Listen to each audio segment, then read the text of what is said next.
Araw-araw na mga salita ng Diyos.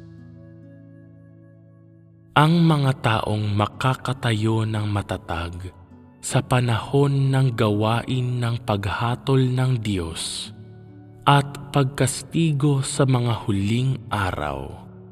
Iyon ay sa panahon ng huling gawain ng paglilinis ay mga tao na papasok sa pangwakas na kapahingahan kasama ang Diyos. Sa makatuwid, ang mga taong pumapasok sa kapahingahan ay ang lahat na nakawala sa impluwensya ni Satanas at natamo ng Diyos pagkatapos lang sumailalim sa kanyang huling gawain ng paglilinis. Ang mga taong ito na lubusang natamo ng Diyos ay papasok sa huling kapahingahan.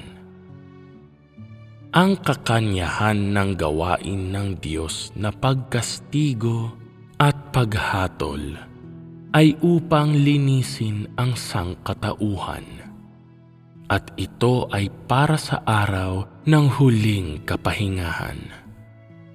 Kung hindi, ang buong sangkatauhan ay hindi makakasunod sa kanilang sariling uri o pumasok sa kapahingahan.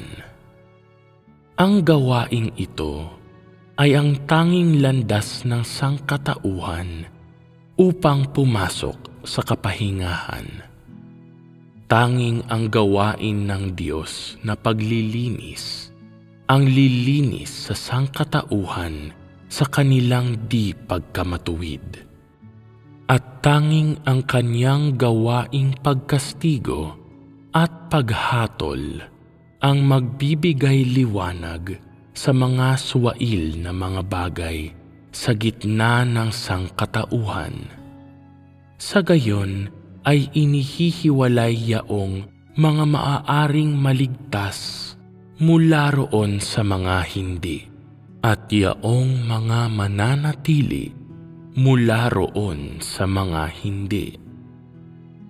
Kapag natapos ang kanyang gawain, yaong mga tao na nananatili ay lilinisin at magtatamasa ng isang mas kahanga-hangang ikalawang buhay ng tao sa lupa, habang sila ay pumapasok sa isang mas mataas na saklaw ng sangkatauhan.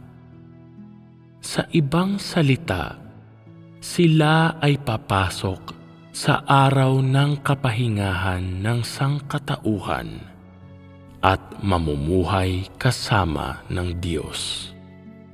Pagkatapos na sumailalim sa pagkastigo at paghatol, yaong mga hindi maaaring manatili, ang kanilang orihinal na mga anyo ay ganap na mabubunyag.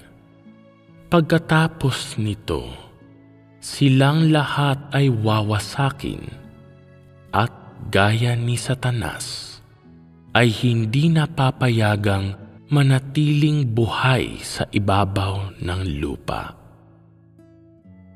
Ang sangkatauhan sa hinaharap ay hindi na kabibilangan ng alinman sa ganitong uri ng tao. Ang mga taong ito ay hindi angkop na pumasok sa lupain ng sukdulang kapahingahan, ni naaangkop man sila na pumasok sa araw ng kapahingahan na pagsasaluhan ng Diyos at ng tao, sapagkat sila ang puntirya ng pagpaparusa at ang masasama, at sila ay hindi matutuwid na tao. Sila ay minsan nang tinubos, at sila rin ay hinatulan at kinastigo. Sila ay minsan ding naglingkod sa Diyos. Ngunit pagdating ng huling araw, sila pa rin ay aalisin at wawasakin dahil sa kanilang sariling kasamaan at dahil sa kanilang sariling pagsuway at pagkadi matutubos. Sila ay hindi na iiral sa mundo ng hinaharap at sila ay hindi na iiral sa gitna ng mga lahi ng tao sa hinaharap. Sino man at lahat ng mga gumagawa ng kasamaan at sino man at lahat na hindi nailigtas ay wawasakin kapag ang banal sa gitna ng sangkatauhan ay pumasok sa kapahingahan. Hindi alintana kung ang mga ito ay mga espiritu ng patay o ang mga nabubuhay pa rin sa laman. Hindi alintana kung sa anong panahon kabilang ang mga espiritong gumagawa ng masama at mga taong gumagawa ng masama o mga espiritu ng mga taong matuwid at mga taong gumagawa ng pagkamatuwid. Sino mang gumagawa ng kasamaan ay lilipulin, at ang sino mang tao na matuwid ay mabubuhay. Maging ang isang tao o espiritu na tumatanggap ng kaligtasan ay hindi ganap na pinagpasyahan batay sa gawain ng huling panahon. Ngunit sa halip ay natukoy batay sa kung sila ay nakipaglaban o naging swail sa Diyos. Kung ang mga tao sa nakaraang panahon ay gumawa ng masama at hindi maaaring mailigtas, ang mga ito ay walang alinlangan na puntirya para sa kaparusahan.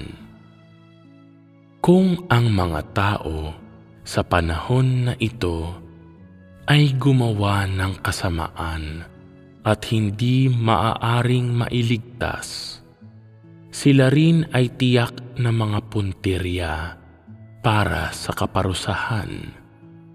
Ang mga tao ay pinaghihiwalay batay sa mabuti at masama, hindi batay sa panahon.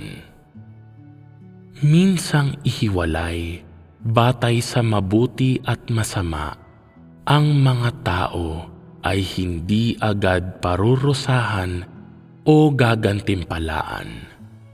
Sa halip, isasagawa lamang ng Diyos ang kanyang gawain ng pagpaparusa sa kasamaan at paggantimpala sa mabuti matapos niyang isagawa ang kanyang gawaing panlulupig sa mga huling araw. Sa totoo lang, nagagamit niya ang mabuti at masama upang paghiwalayin ang sangkatauhan mula pa noong nagsimula siyang gawin ang kanyang gawain sa gitna ng sangkatauhan. Gagantimpalaan lang niya ang matuwid at parusahan ang masama sa sandaling maging ganap ang kanyang gawain, sa halip na paghiwalayin ang masama at matuwid.